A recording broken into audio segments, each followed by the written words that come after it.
Hello my dear students, welcome back. आप जितने भी बच्चे इस वीडियो को देख रहे हैं, मैं आप लोगों का बहुत बहुत स्वागत करता हूं।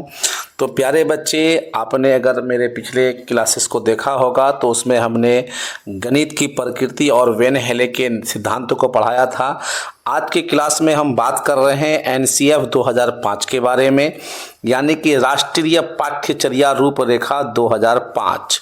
इससे बहुत ज़्यादा ही क्वेश्चन आते हैं, कोई ऐसा साल नहीं है जिस साल इससे कम से कम 2 क्वेश्चन न रहे हों। तो आप लोगों से गुजारिश है कि इस क्लास को बढ़िया से देखिए, 10 मिनट में कम से कम आप 2 क्वेश्चन कर पाएंगे। तो आइए ज़रा सा देखते हैं क्या लिखा हुआ है कि राष्ट्रीय पाठ्यचर्या रूपरेखा एनसीएफ 2000 का पूरा नाम नेशनल क्यूरिकुलम फ्रेमवर्क है ना, राष्ट्रीय पाठ्यचर्या रूपरेखा 2005। इंटरेस्टिंग बात यहाँ है कि इसे national council of educational research and training NCERT ने तैयार किया था। यानी एनसीएफ को किसने तैयार किया था? एनसीईआरटी ने। आगे देखते हैं क्या क्या लिखा हुआ है जी। लिखा हुआ है गणित,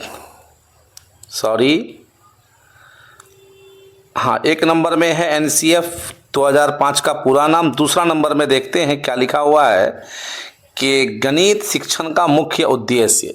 हर पॉइंट को समझना है, गणित को रटने के बजाय समझना। तो पहला उद्देश्य क्या है? गणित को समझा जाए ना कि रटा जाए। दूसरा, बच्चों में तार्किक चिंतन, लॉजिकल थिंकिंग विकसित करना है ना। कोई भी बात है तो क्यों है, कैसे है, इन सब चीज़ों को। अगला देखिए क्या है कि समस्या समाधान, प्रॉब्लम सॉल्विंग की क्षमता को बढ़ाना। बच्चों में प्रॉब्लम सॉल्विंग की जो क्षमता होती है उसको विकसित करना। दैनिक जीवन में गणित का उपयोग सिखाना है ना। मैथ्स का क्या उपयोग है हमारे दैनिक जीवन में, रोज़मर्रा की ज़िंदगी में, उसको बच्चों को सिखाना। आगे देखते हैं क्या कहता है कि एनसीएफ 2005 के अनुसार गणित शिक्षण के सिद्धांत कौन कौन से जो हैं नियम हैं। नंबर 1, बाल केंद्रित शिक्षण है ना। शिक्षण कैसा होना चाहिए? बाल केंद्रित होना चाहिए। ये सवाल तो बहुत ज़्यादा आता है ना। उदाहरण, बच्चों को गिनती सिखाने के लिए कंकड़, पेंसिल, बीज या टॉफी का उपयोग करना है ना। अगला देखिए क्या है, अगला है कि गतिविधि आधारित अधिगम, यानी बच्चे जो सीखें वो गतिविधि से सीखें।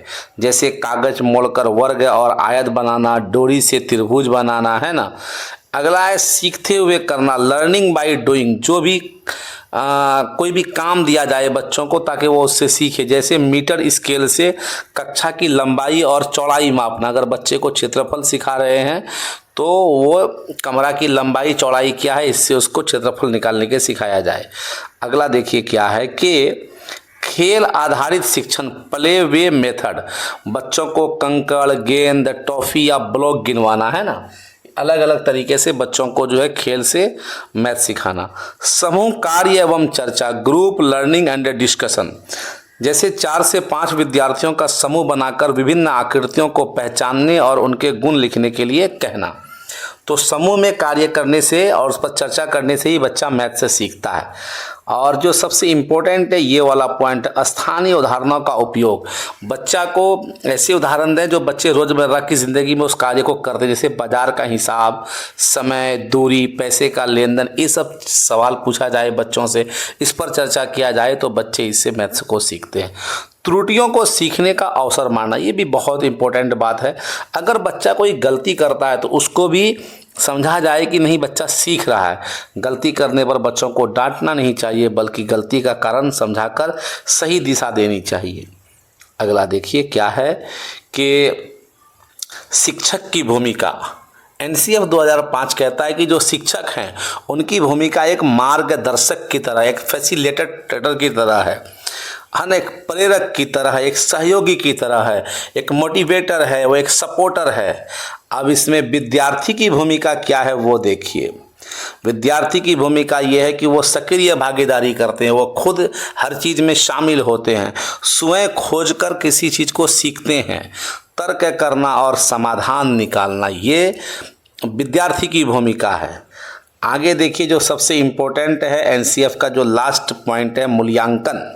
एनसीएफ 2005 सतत एवं समग्र मूल्यांकन सीसीई है ना, कॉम्प्रिहेंसिव एंड कंटिन्यूअस इवैल्यूएशन पर बल देता है।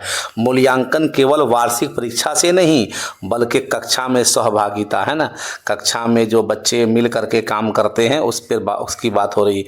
गतिविधियाँ, परियोजना कार्य, प्रोजेक्ट जो बच्चों को मिलता है, मौखिक उत्तर है ना, और दैनिक प्रदर्शन, इन सभी के आधार पर होने चाहिए। तो बच्चे का मूल्यांकन केवल लास्ट में वार्षिक परीक्षा करके नहीं हो सकता है, और भी बहुत सारा तरीका है। तो वो तरीका क्या है, जैसे कि बच्चे को कोई प्रोजेक्ट दिया जाए, बच्चा कोई गतिविधि करे, कोई खेल में कोई बच्चे को दे, जैसे चूहा बिल्ली का कोई खेल करने के लिए दिया जाए, उस तरीके से बच्चा सीखेगा। मौखिक उत्तर बच्चे से पूछा जाए, उसके बाद दैनिक कोई प्रदर्शन किया जाए, इन सभी के आधार पर जो है बच्चे का मूल्यांकन होना चाहिए।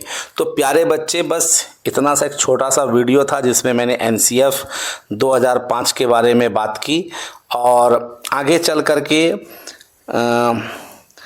एनसीएफ 2005 से रिलेटेड जो है अगला क्लास जो होगा, यानी इसके क्लास नंबर जो 7 होगा, उसमें हम इससे रिलेटेड प्रीवियस ईयर के जो है क्वेश्चंस को लेंगे, और आप इस क्लास को कितना समझे वो नेक्स्ट क्लास में हम देखेंगे। तो प्यारे बच्चे, आज की क्लास में इतना ही रखते हैं। Thank you so much. जय हिंद, जय भारत।